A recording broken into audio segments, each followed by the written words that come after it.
Bien, lo que habíamos dado la clase pasada, como ustedes me estaban diciendo, es, habíamos mencionado el nacimiento del derecho mercantil, habíamos mencionado las grandes ciudades, el auge y el crecimiento de las grandes ciudades, o al menos eso yo les pregunté y ustedes me dijeron que sí, y habíamos mencionado, quizá un poco por arriba, un poco colateral, las ferias medievales, ¿no? Estas instituciones. Acá parece que varios reconocen a dónde pertenece esta imagen, esta imagen de un mercado, digamos, de un mercado medieval. Y, digamos, estas ferias medievales que empiezan a desarrollarse a partir del siglo XI, XII, XIII, más o menos, digamos, con un gran auge, sobre todo en lo que es el norte de Italia y el sur de Francia, ¿no? Ferias famosas como la de Champagne, como la de Lyon, etcétera, o grandes ferias como también hubo en el norte de Italia, Venecia, Génova, Milán, etcétera, etcétera, etcétera. ¿No? En estas grandes ferias, en este renacimiento medieval, se da el auge del comercio, se da el nacimiento del derecho mercantil, y entonces ahí es donde nosotros entramos en la institución de derecho mercantil que vamos a dar el día de hoy, que es los títulos valores.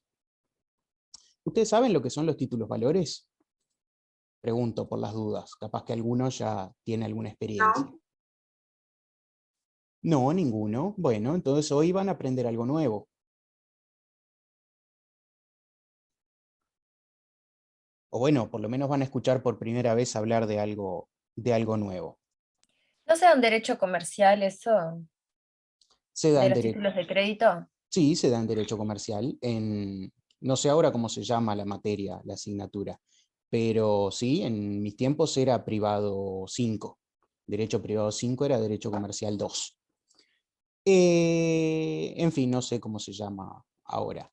Pero sí, van a darlo y van a dedicarle a lo que vamos a ver la clase de hoy, que nosotros vamos a dar obviamente un pantallazo histórico, ¿no? No vamos a entrar en los detalles de la disciplina, pero lo que vamos a ver en la clase de hoy en unos pocos minutos, ustedes le van a dedicar medio semestre en el futuro de la carrera, ¿no? Pero me parece que está bueno ir arrancando y tener alguna idea.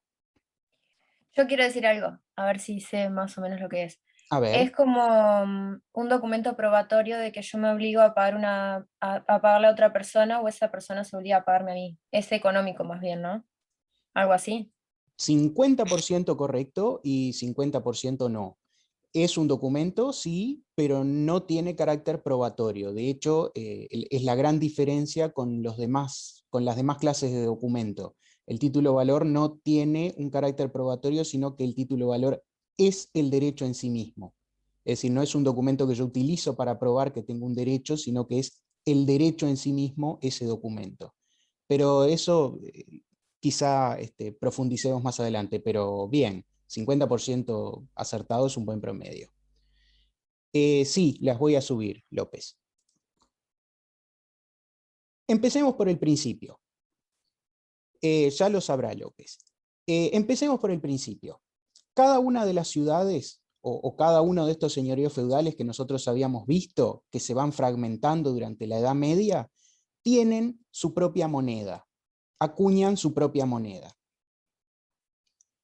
Esto tiene algunas ventajas para las ciudades que pueden manejar su economía, pero tiene algunas cuestiones en contra, digamos, para ejercer el comercio. Ustedes saben que diferentes tipos de cambio y diferentes monedas para cada ciudad entorpece lo que es el comercio.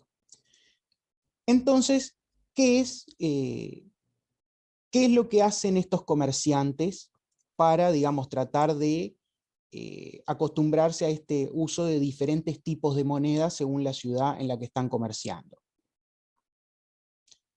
Van a un comerciante especializado que está en la feria, en estas ferias medievales, y a ese comerciante que está sentado en una banca, y por eso, por estar sentado en una banca, se le llama banquero, a ese comerciante van y le llevan el dinero que ellos traen de su propia ciudad y se lo cambian por una cantidad de dinero equivalente en la moneda de la ciudad donde están ahora. Yo no consigo ver nada. ¿A alguien más le está pasando lo mismo? Sí, yo estoy viendo. Estoy bien. Yo no, está todo negro. Monedas. Yo veo unas lindas monedas. De la Todos. moneda. Bien. Profe, Sí. acá es que aparecen los Medici en Italia. Sí, hay grandes familias. Digamos, los Medici es una familia bastante antigua. Los más famosos, digamos, son del siglo, que estamos hablando, 16, creo. 1500, más o menos, por ahí. Sí, Digamos, Lorenzo de Medici, 1300. toda esa gente. Sí. Creo que son para el 1500, pero verifique y me confirma. Acá aparecen los auditores, entonces. No, los auditorios aparecen en el 2012, creo que es. Bien, digamos la moneda que ustedes están viendo ahí, ¿no? Que les puse el nombre incluso.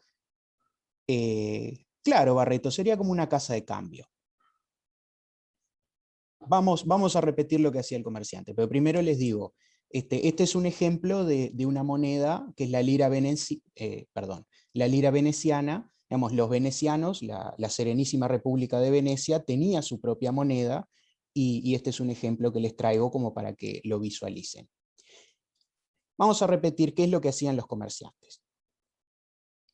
El comerciante salía de su ciudad de origen, ¿y qué llevaba? Llevaba el dinero o llevaba las monedas que se habían acuñado en su ciudad de origen, las monedas que él usa en su día a día, que es la riqueza que él tiene en esa ciudad.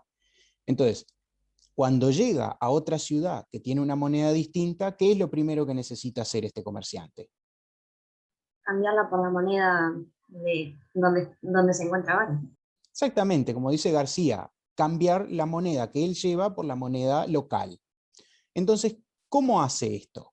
Va ante un comerciante que, como decíamos, está sentado en una banca y por eso se le llama banquero, y le da el dinero que él lleva, y el comerciante, ¿qué hace? Le entrega, el banquero, ¿no? ¿Qué hace? Le entrega la misma clase, le entrega monedas locales por un monto equivalente, ¿no? Es decir, hacen un intercambio de divisas.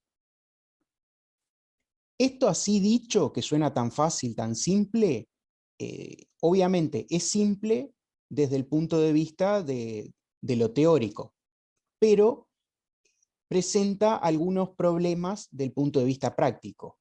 ¿Qué problemas se imaginan que ustedes que puede tener llevar un cofre lleno de monedas de una ciudad a otra? El valor. Que te pueden robar. Que te roben. Sacan. Que lo roben, bien, todos O que el preocupados. banquero te haga fraude. Bueno, Barbosa ya está pensando en cosas más complicadas. Puede ser que no se sepa cuánto equivale una moneda tipo de la otra ciudad, porque bueno, capaz una moneda de allá vale más y la de la ciudad a la que él fue vale menos, y no saben cómo eh, No, entender sí, eso. eso se sabía en todo, como se sabe ahora en la actualidad, se sabía en aquel momento, o por lo menos más o menos a ojo. Además, en aquel momento las monedas estaban hechas de los mismos materiales, entonces era más el valor del material que el valor relativo de la moneda de un sitio a otro, pero sí, no, eso, no, digamos, no había demasiados problemas. Es difícil, como creo que era Barbosa que decía, y como dice Sosa acá en el chat, es difícil que se dé un fraude, porque digamos, estamos hablando de dos comerciantes que conocen el oficio, que saben lo que están haciendo. Entonces es difícil que encuentren un incrédulo al que pasarle gato por liebre, digamos, ¿no? Básicamente sí, lo que decían acá todos, Mateos, Barreto y otra gente más que habló, que decía, el gran problema de llevar un cofre lleno de monedas relucientes de oro es que a uno lo pueden afanar en cualquier momento. Ah, me había olvidado que había puesto esta, para ilustrar lo que hace el banquero. Ismael, ¿Cómo le va, escribano? bien. Hago una aclaración. Paula, ese concepto no existe en el vocabulario jurídico. Nada más.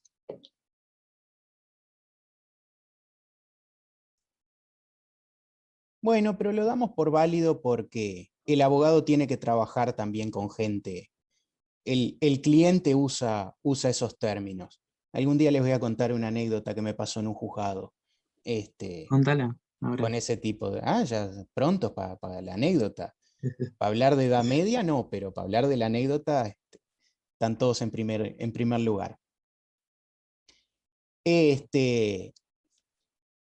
Bien, digamos, hacen esto con el comerciante, este trueque, y como decían ahí, académicamente más, académicamente menos, el gran riesgo es el hurto, el robo, el afano, o como lo quieran llamar académicamente. Ese es uno de los grandes riesgos y de lo que más condiciona. Obviamente también llevar un cofre lleno de monedas de oro es incómodo, pesa mucho, digamos, tiene un montón de problemas. Pero lo más importante es los peligros del camino, como ponemos ahí. Los peligros del camino de que uno vaya tranquilo con su cofre contando las moneditas de oro y le salten unos ladrones y se lleven lo que le pertenece a uno. Que además en el caso del comerciante esto es doblemente grave, porque el comerciante ese dinero lo necesita. No me diga que no conoce la película, Barreto. Tenemos que hacer una filmografía medieval. Digamos, pueden sustraerle, pero para el comerciante es muchísimo más grave que para cualquier viajero, porque ese dinero lo necesita para invertirlo en mercaderías, que es al fin y al cabo a lo que se dedica el comerciante, a la compra para revender, ¿no? Entonces, es doblemente grave que lo roben. Entonces, ¿cómo soluciona el comerciante este problema? ¿Cómo lo solucionarían ustedes? Contratando gente que me cuide. Usted ya quiere entrar en gastos. Podría ser, Un en vez de cheque. tener que ser, claro, eso, algo como un cheque o... Con los títulos valores. Exactamente, si el tema de la clase de hoy son los títulos valores y les estamos preguntando ante una problemática específica cómo se soluciona, la respuesta evidentemente va a ser que se soluciona mediante los títulos valores. La Tiene verdad, sentido. que estoy asombrado. Sí, el banquero, digamos, comienza como un comerciante que tiene ahí, ocupa una banca dentro de la feria medieval. ¿Qué es lo que va a hacer el comerciante? El comerciante va a ir, no el banquero, sino el comerciante, va a ir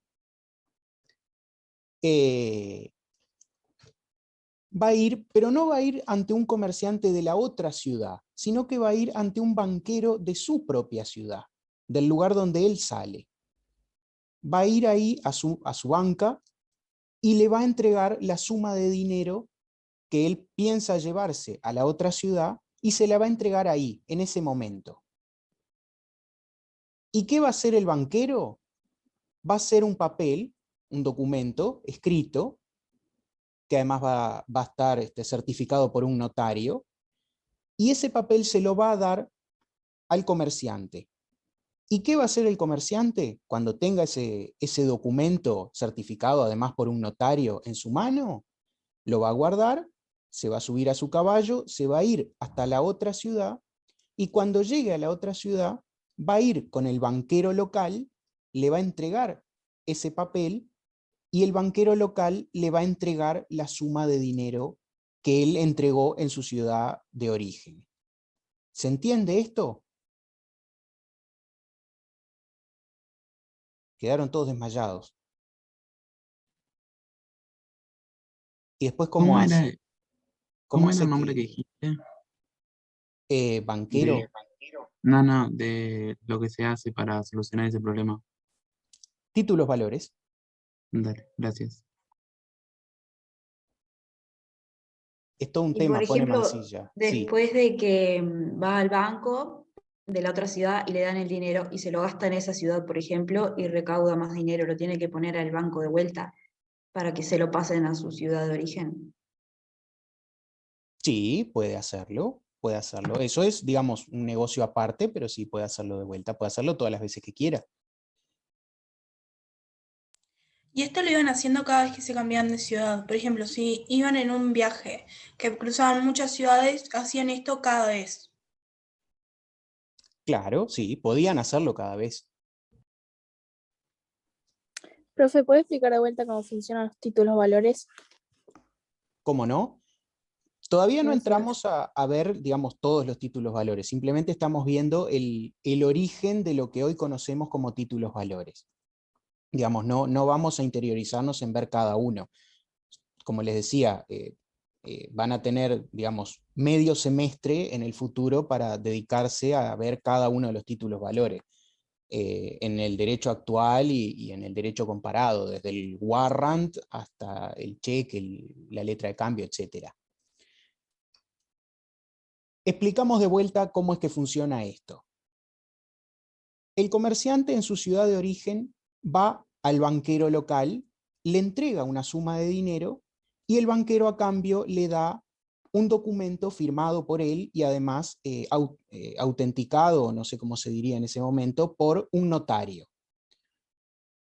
El comerciante se guarda ese documento, se va a la otra ciudad y cuando llega a la otra ciudad le presenta ese documento al banquero local y el banquero local le da a él esa misma suma de dinero en moneda local de ese otro lugar. Digamos, así es como funciona esto. Como ustedes ven, es lo mismo que habíamos visto antes, pero en este momento, en lugar de entregarle el dinero y recibir el dinero al mismo tiempo, en forma instantánea, hay una dilación en el tiempo, ¿no? Eso es lo que llamamos, como pongo ahí en la diapositiva, esto es lo que se llama el cambio trayecticio, porque hay un trayecto geográfico y en el tiempo además, entre que uno entrega el dinero y que lo recibe de vuelta. También obviamente esto implica que entra a jugar el crédito, porque al no recibir el dinero instantáneamente, uno lo que tiene es un derecho de crédito contra aquel al que le ha dado el dinero. ¿Quedó un poco más claro ahora? Una pregunta, ¿te Sí. cobraban impuestos por hacer eso? Por lo que sé, no. Como se supone que no se cobraría ahora, pero la verdad es que no sé. Siempre se cobra impuesto por todo, así que no me extrañaría. Esta no es una pregunta tan seria, pero ¿y si le roban el papel? Bueno, los títulos valores se dividen en tres categorías: al portador, a la orden y a determinado acreedor. Los que son al portador, o sea que no se sabe quién es el que lo tiene porque no dice el nombre, ese se puede robar y se puede cobrar perfectamente. Los que son a la orden o nominales, se llaman, es decir, que tienen el nombre de la persona que es el beneficiario, eso si se roba no pasa nada. Es una pérdida de dinero para la persona, pero no pasa nada. ¿Aclaré un poco más, un poco Sí, menos? sí, completamente. Bien. Gracias. Entonces, esto que es el cambio trayecticio implica, ¿no? Que entra a jugar en todo esto operaciones de crédito. Digamos, en algún momento va a dejar de... No, todavía no. Va a dejar de ser tan importante el notario, ¿no? En todo esto. Para los que estén haciendo el parcial. Profe, ¿te animás a repetir qué empieza a generar este trayecto? Bueno, sí, no sé exactamente por dónde iba a decir lo que iba a decir, pero digamos, póngale una rayita, el profesor se confundió y pase al otro renglón. Gracias. Merece. Lo que les estaba diciendo, ¿Dónde es que me quedé? El notario empieza de alguna forma a perder importancia, ¿no? Porque siempre llamar a un notario implica tener que pagarle los honorarios, etcétera, etcétera. Para los que estén haciendo el parcial de profesiones jurídicas, acá tienen un ejemplo de uso del escribano, ¿no? El escribano para hacer esto en aquella época, para hacer estos documentos certificados. Al tiempo, lo que empiezan a hacer los comerciantes es, además de este documento notarial, una carta separada del documento notarial, y esa carta es una orden que le da el banquero de una ciudad al banquero de la otra ciudad, de que le pague al portador o al beneficiario de esa carta determinada suma de dinero porque él había depositado esa suma de dinero en su ciudad de origen. Entonces tenemos dos documentos al mismo tiempo. En primer lugar, el ya clásico documento aprobado por un notario y esta carta que se mandaba un banquero a otro. Con el tiempo lo que va a pasar es que se va a dejar de usar simplemente se perdió Sosa. Bien, digamos, usted tenía hasta ahora un documento certificado por un notario. ¿Y qué empiezan a hacer los banqueros? A crear cartas. No es simplemente hacer una cartita, páguese a fulano la suma de tanto que abonó en la ciudad de Florencia en fecha tal. Digamos, no es una carta.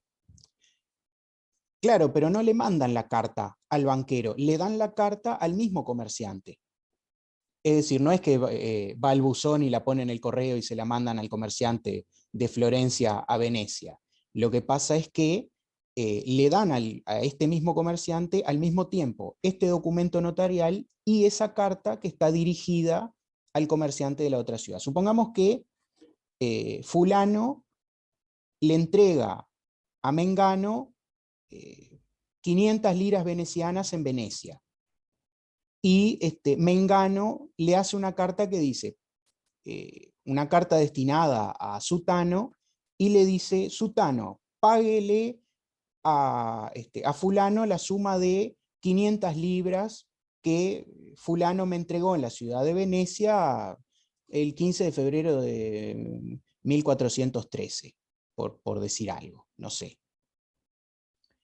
Entonces, el comerciante fulano sale de Venecia con esa carta, con el papel notarial también al mismo tiempo, con esa carta, y cuando llega entrega la carta. ¿Qué es lo que va a pasar? Como pasa siempre que hay dos cosas que coexisten al mismo tiempo, una es más difícil de hacer que la otra. No sé, López, no se les ocurrió. Claro, Pacheco, es el origen de, digamos, no solamente de los cheques, sino de todos los títulos valores. Este es el origen, lo que estamos viendo en realidad es el origen específico de la letra de cambio. Para ponerle nombre, ¿en las cartas no había posibilidad de estafa? Posibilidad de estafa siempre hay. Es muy difícil, digamos, este tipo de estafas entre los comerciantes, porque los comerciantes, por lo general, como habíamos visto en la clase pasada, son pocos, están todos nucleados dentro de gremios y digamos, se conocen entre todos. Es muy difícil andar estafando gente porque, digamos, lo que busca el comerciante es seguir ejerciendo el comercio. Y para ejercer el comercio es necesario tener la confianza de sus pares y sus colegas. Eso incluso hasta el día de hoy. Entonces, es posible que existiera algún tipo de estafa, pero digamos, hay que recordar que este es un derecho específico para una clase determinada, la clase de los comerciantes.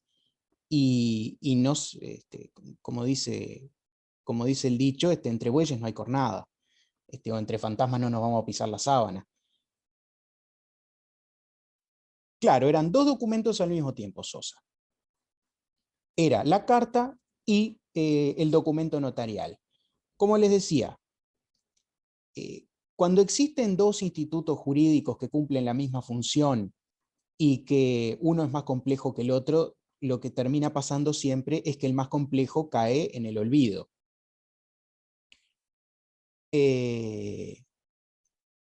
Sí, ahí va. Y digamos, se deja de usar el documento notarial, se abandona, se deja de usar, y pasa a ser únicamente necesario la carta, esta carta que le escribe un comerciante a otro. Era certificado, claro, por eso era legítimo, porque estaba certificado. Digamos, y acá, con esta carta de pago, con esta carta de cambio, es que nace el título valor que les mencionaba recién hace un rato, que es la letra de cambio. La letra de cambio es considerado del moderno derecho mercantil el título valor más antiguo, ¿no? ¿Por qué? Porque nace así, nace de esta forma, cuando se deja de utilizar el papel o el documento que estaba autorizado por un notario y se empieza a utilizar única y exclusivamente la carta que está destinada de un comerciante, de un banquero a otro.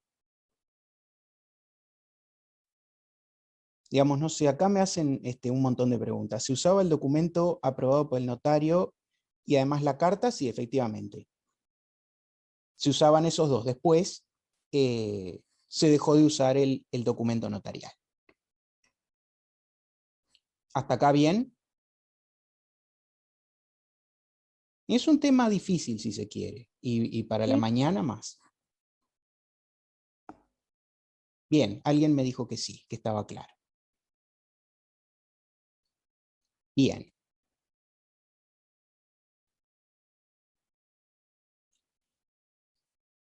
Digamos, la letra de cambio es el primero. No entendió lo último. Digamos que se deja de utilizar el documento notarial y se empieza a utilizar la carta, única y exclusivamente. Digamos, cuando les digo una carta, no se piensen que son las 1001 noches. Es una carta que dice, fulano, sírvase pagar a Mengano la suma de tanto que abonó previamente en la ciudad de origen, una cosa por el estilo. No es, digamos, no es algo demasiado científico, ¿no? El derecho mercantil siempre se caracterizó por la ausencia de solemnidades, es decir, una carta así nomás, con algunos elementos necesarios, pero que no tiene demasiada complejidad. No, el documento notarial deja de existir y es sustituido por esta carta. Claro, en italiano en realidad en italiano es lettera, o algo por el estilo, si alguien sabe italiano que me diga. En italiano carta es lettera. El traductor, cuando lo tradujo, en lugar de traducirlo como carta de cambio, lo tradujo como letra de cambio, porque lettera se parece a letra, pero en realidad es una carta, no es una letra. Pero el título valor se llama en nuestro derecho, y en español en general, letra de cambio, aunque en italiano es carta de cambio. Esa es la diferencia entre ambos, pero es simplemente del nombre, que está mal traducido. Esto que está acá en la diapositiva es la definición que da Vivante, que es un autor del siglo XIX, fines del siglo XIX, y que es, digamos, la definición tradicional que se da actualmente de lo que es un título valor, ¿no? Que, como dice acá, es el documento necesario para ejercer el derecho literal y autónomo que en él se encuentra mencionado. Al principio de la clase alguien había dicho que era como el documento probatorio, que yo le había dicho que estaba 50% acertado y 50% errado. ¿Por qué ese 50% errado? Porque justamente es un documento sí, y es el documento necesario para ejercer el derecho, es decir, el derecho a cobrar de vuelta lo que había pagado, pero digamos, no es probatorio porque, digamos, el derecho está contenido en el documento mismo. No es así. Lo que estaba por el notario era un contrato, digamos. Esto es un título valor que es distinto, no es el contrato. El título valor es la carta que le envía un comerciante a otro.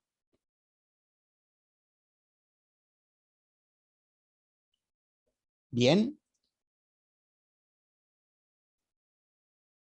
¿Estamos? Mira, te pongo cómo se dice cambio de carta de cambio en italiano así. Cambia lettera. Ahí está. ¿Ya está? Mire usted que, y con acento italiano. ¡Ulala, French lady! Cambia lettera. Bien, como ven, está mal hecha la traducción, ¿no? Vendría a ser una carta de... Sí, igual no es en francés, pero Es en italiano. entiendo el favor. chiste. Muchas gracias, Florencia. Ahora, volviendo a la letra de cambio, ya olvídense del documento notarial, olvídense de todo eso. Vamos, volviendo a la letra de cambio. ¿Cómo funciona la letra de cambio? Ustedes imagínense, necesitamos por lo menos, para que exista una letra de cambio, necesitamos por lo menos 3 personas. Necesitamos un librador, que es este que está acá. Necesitamos un beneficiario, que lo vamos a poner acá, y necesitamos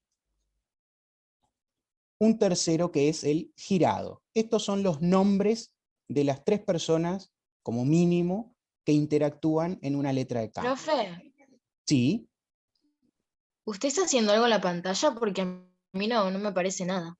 Me parece la primera imagen de derecho medieval. bien. No sé si soy la única. No, debe ser un A mí problema. también me pasa. No, porque tenía que compartir de vuelta. Claro, no sé si estás por ahí, Carlos, o si se cayó de vuelta. Estoy, ¿qué pasó? Deme los superpoderes que me quitó cuando entró. No, no me diga. Sí, le digo. Es que... Ah, ahí. Ahí está. Ahí va. ¿Dónde está esto acá? Ahí está. Ahora sí se supone que lo están viendo. Ahí va. Estos son, me confirman si lo ven. Dicen que sí. Veo 3 palabras sueltas. Ahí va. Ven 3 palabras sueltas. Librador, girado y beneficiario. ¿Cómo funciona la letra de cambio? Vamos por partes, vamos a verlo. El beneficiario es, en el ejemplo que nosotros venimos viendo, el ejemplo histórico que nosotros venimos manejando, es el comerciante que deposita el dinero en lo del banquero, ¿no? El librador vendría a ser ese banquero y el girado vendría a ser el banquero de la otra ciudad. La idea es que el librador es, ¿cómo no? En el ejemplo que nosotros venimos viendo, que es un ejemplo histórico, el beneficiario sería el comerciante que deposita el dinero.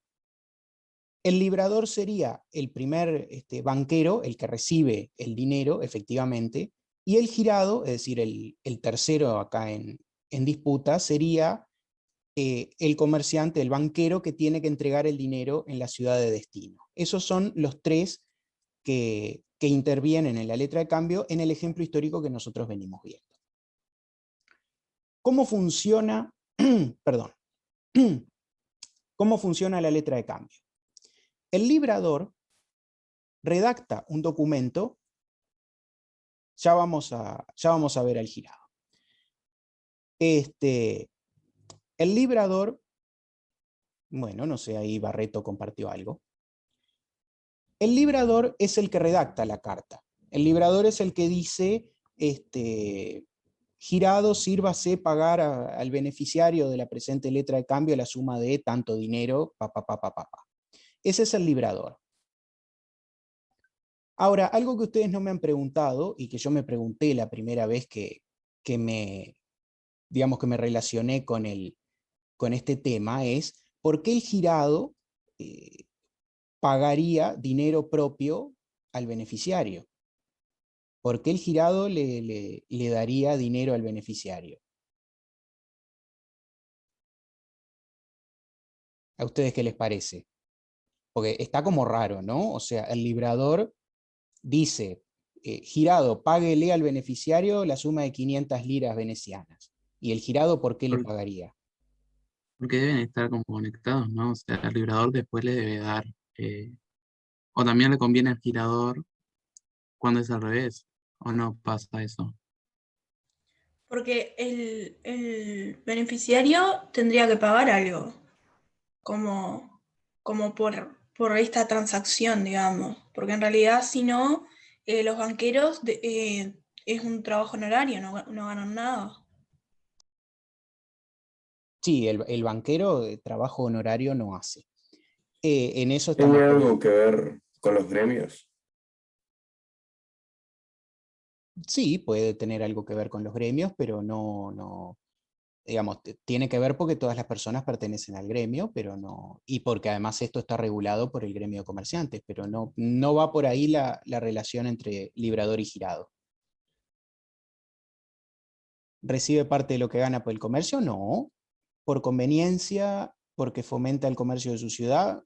Bueno, sí, pero yo no estoy dispuesto a pagar 500 libras venecianas para beneficiar el comercio de mi ciudad. Digamos, no nos importa. La respuesta es, como muchas de las respuestas en derecho comercial, no nos importa en absoluto por qué el girado quiere pagar lo que quiere pagar. Lo que nos importa es que pague. Usualmente, ¿qué es lo que pasa? Pongamos por caso, el librador tiene un crédito contra el girado. El librador fue un día a la ciudad del girado y el girado le quedó debiendo 500 liras. Entonces, en lugar del librador ir hasta la ciudad del girado, cobrarse las 500 liras y volver a su casa, supongamos que el librador tiene un amigo, tiene un comerciante conocido que va a ir a la ciudad del girado y le dice, Le da la plata y está. claro, ¿qué le dice? Mira, fulano me debe 500 liras, pasate por lo de fulano, él te da las 500 liras, vos las gastás y vos me das las 500 liras ahora antes de salir de la ciudad. Y con eso se arregla el problema. Pero, como les digo, eso puede ser una hipótesis. La otra hipótesis que alguien había dicho es que librador y girado tengan algún tipo de vínculo, pongamos por caso, pertenecen a la misma familia. Pongamos por caso, tienen una misma empresa de banco, entonces se dedican a ese tipo de cosas y, por ejemplo, pueden cobrar una comisión. Profe, una pregunta. Sí. Decir título, valor o letra de cambio es lo mismo, ¿no? El título valor es el género. Digamos, hay más títulos valores que la letra de cambio, pero la letra de cambio es un título valor. Bien. Claro, que vale, pagaré. Ahí Y va, otros más. los títulos, los más conocidos de los títulos valores son el vale y el cheque. Y la letra de cambio, digamos, son los tres más grandes títulos valores. Después hay diferentes clases de títulos valores, algunos representan dinero, como los que estamos viendo ahora, otros representan participaciones, como puede ser las acciones de las sociedades anónimas, ¿no? Eso que ustedes ven siempre en las películas, que compran y venden acciones y todo ese tipo de cosas. Bueno, las acciones son títulos valores.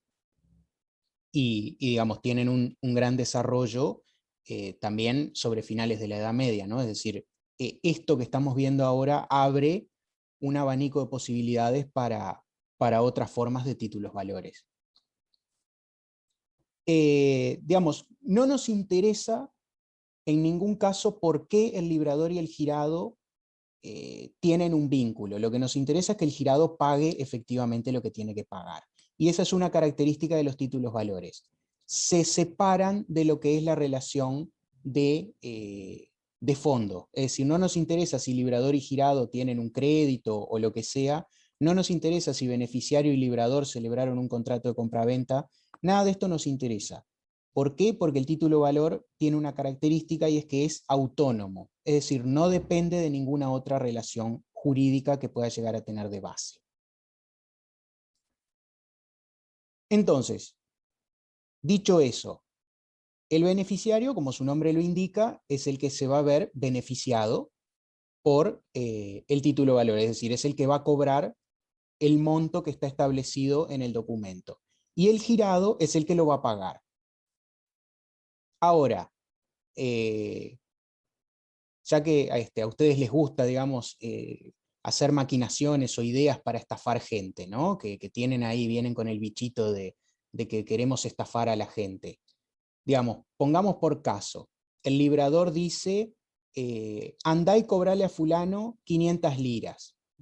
Por el solo hecho de que el librador lo diga, el girado no está obligado a pagar ese dinero, ¿no? Supongamos que ahora yo agarro a alguno de ustedes, por ejemplo a Nogués, que dice que no ve la pantalla, los demás me dirán si sí o si no. Supongamos que yo le digo, le doy un documento a Micaela y le digo, vaya y cóbrese 500 pesos con Carlos Cabral. ¿Carlos Cabral está obligado a pagarle 500 pesos a Micaela en ese caso? Y no, pero tiene que haber algo que justifique eso que le está pidiendo, ¿no? Supongo yo, porque si no, porque alguien te lo dice, no va a ir a pagarlo. Sí, a ver, digamos, no nos interesa la relación de, como les venía diciendo hace un rato, no nos interesa la relación de fondo que puede haber entre Cabral y yo.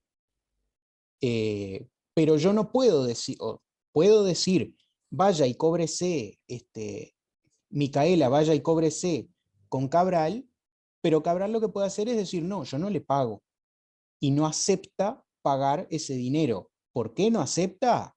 1000 motivos, porque no quiere, porque no me debe nada, porque yo le debo a él, o lo que sea, y no lo acepta. Entonces, yo beneficiario, lo único que puedo hacer es reclamarle el dinero al librador original. O sea, a mí que le libré la carta. Entonces, el girado, para estar obligado a pagar ese dinero, necesariamente tiene que aceptar él mismo pagar ese dinero, si no, no se ve obligado. Y queda como una relación simplemente entre librador y beneficiario. Sí, después, como dice Vidal, se creará la figura del aval y puede ser que haya títulos valores avalados. No es el requisito indispensable, pero sí puede existir. ¿Se entiende esto? Es decir, se entiende que el girado no está obligado porque el librador lo diga, está obligado a partir de que él mismo acepta pagar la suma de dinero. Eso quedó más o menos. Digo, si tienen otras preguntas, dudas, consultas o sugerencias, los escucho. Profe, Sí. una pregunta. Si el girado le dice no, no te lo quiero pagar, el beneficiario vuelve a su ciudad y le pide la plata al librador. Claro, sí, efectivamente, porque Ahí va, ahí va. no recibió el dinero de parte del girado. Es decir, puede pedírselo al librador, que es el... Y el librador puede decir que no, no te lo pago.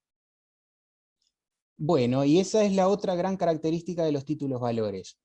Obviamente, como poder puede decir no, no te lo pago, pero no debe. Pero la otra gran característica de los títulos valores, y con esto vamos terminando la clase de hoy, es que históricamente tienen un beneficio que no tienen otros documentos, que no tienen otros institutos jurídicos, y es que son, incluso hasta el día de hoy, mucho más rápidos de ejecutar que cualquier otro tipo de obligación.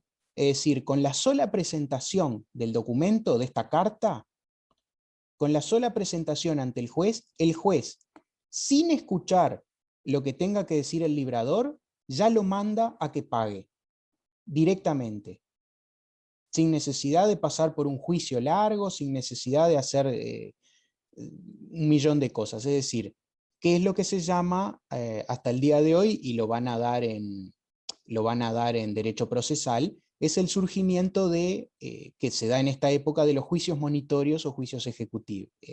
Sí, juicios ejecutivos. Estos procesos monitorios son muchísimo más rápidos que cualquier otro proceso que conozca el ordenamiento jurídico, y son justamente para facilitar el comercio. El comercio necesita que las cosas sean rápidas, que las cosas sean ágiles, y el ordenamiento jurídico dio esa respuesta de que los títulos valores sean mucho más fácil de ejecutar, ¿no? Entonces, como preguntaba Mansilla, el librador puede decir, no le pago, puede decirlo, pero el beneficiario va a tener esta acción judicial mucho más rápida, mucho más eficiente, y se va a cobrar mucho más rápido que si hubiera hecho un contrato de compraventa o si hubiera hecho un préstamo o cualquier otra operación. Entonces, eso también Una ha pregunta. explicado, sí. No entendí la parte del juez. O sea, ¿en qué momento aparece el juez? Sí, TORT, proceso monitorio se llama. Dos son. Cuando el librador dice no le quiero pagar, el beneficiario, digamos, tiene dos opciones: va y le da un garrotazo en la cabeza, cosa que puede hacer, pero que no es, digamos, lo recomendable, sobre todo porque estamos estudiando abogacía, o sea, lo recomendable siempre es contratar un abogado, o puede demandarlo judicialmente. Podía hacerlo en la Edad Media ante las autoridades competentes y puede hacerlo en la actualidad. Y recibida la demanda, el juez lo que va a hacer es inmediatamente, sin escuchar a la otra parte, condenar al librador a que pague lo que debe. No sé si se entendió un poco más o se volvió más Ahí está, complejo. sí. O sea, se demanda al librador, no el girado, porque este no tiene por qué pagarte. Claro, supongamos una hipótesis de que el girado sí acepta pagar, pero después no paga. Primero acepta, pero después, no sé, justo no tiene plata o lo que sea. Bueno, en ese caso se puede demandar al girado porque el girado está obligado a pagar porque aceptó. Pero si el girado no acepta, uno puede ir y demandar al librador, que es el que hizo la letra de cambio originalmente. Profe, ¿Sí? una pregunta que no sé si ya lo dijiste, pero ¿hay un comprobante o algo que diga que el girado le dio la plata? Porque si no, yo voy, me dan la plata, voy con mi librador y le digo, mira, no me dio nada y gano yo, ¿entendés? Porque me lo devuelve y me quedo con más plata. Claro, usted ya está queriendo hacer negocio, negocio no en No, su pero, ámbito.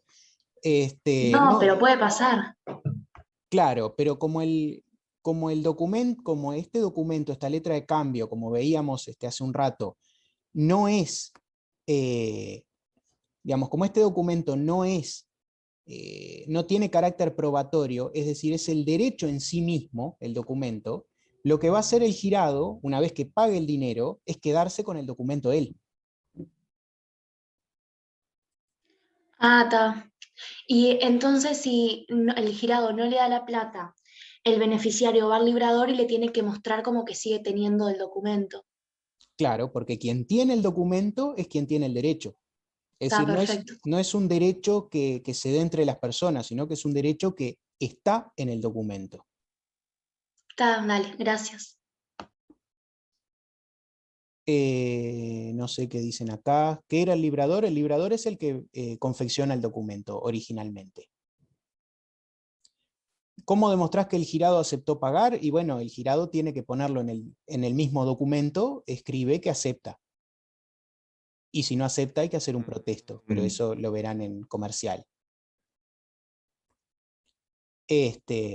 Digamos, ¿se entiende esto? Es decir, todo lo que pasa en la historia de la letra de cambio está dentro de la letra de cambio. Está quién es el librador, la fecha en que lo hizo, está quién es el beneficiario, si es un título a la orden o nominativo, si no es al portador, y está quién es el girado, si el girado acepta, y si el girado paga, se queda con ese documento, porque eso además le sirve como prueba. Supongamos que el librador le dice después al girado, usted me debía 500 liras venecianas, y el girado le va a decir, no, yo le pagué a fulano de tal 500 liras porque usted había venido, había librado ese título valor. Entonces ahí el girado tiene un crédito y se anulan, digamos, los dos créditos, la deuda que tiene el librador y el girado. o sea, él se queda con ese documento y tiene ese derecho. A la orden, son los 3 documentos, pero eso lo van a ver en derecho comercial, digamos. Acá lo más importante es ver el origen de esto y un poco el funcionamiento, ¿no? Digamos, hasta ahí va. Y bueno, claramente el éxito de estos títulos valores no solo estuvo en que eran mucho más seguros, en que eran mucho más cómodos, sino también en esta garantía judicial que permitía una ejecución prácticamente rápida del derecho, ¿no? Es decir, conseguían una condena de quien debías sin siquiera escuchar a la otra parte o qué defensa pudiera llegar a tener. Entonces, ese es el gran éxito que han tenido estos documentos en la historia. Y por acá, para que después no me acusen y anden diciendo que yo doy las clases eternas y que me tomo 6 horas para dar clase y no sé qué, no sé cuánto, esa mala fama que me ha hecho Cabral. Por acá yo dejo y escucho si tienen dudas, preguntas, consultas.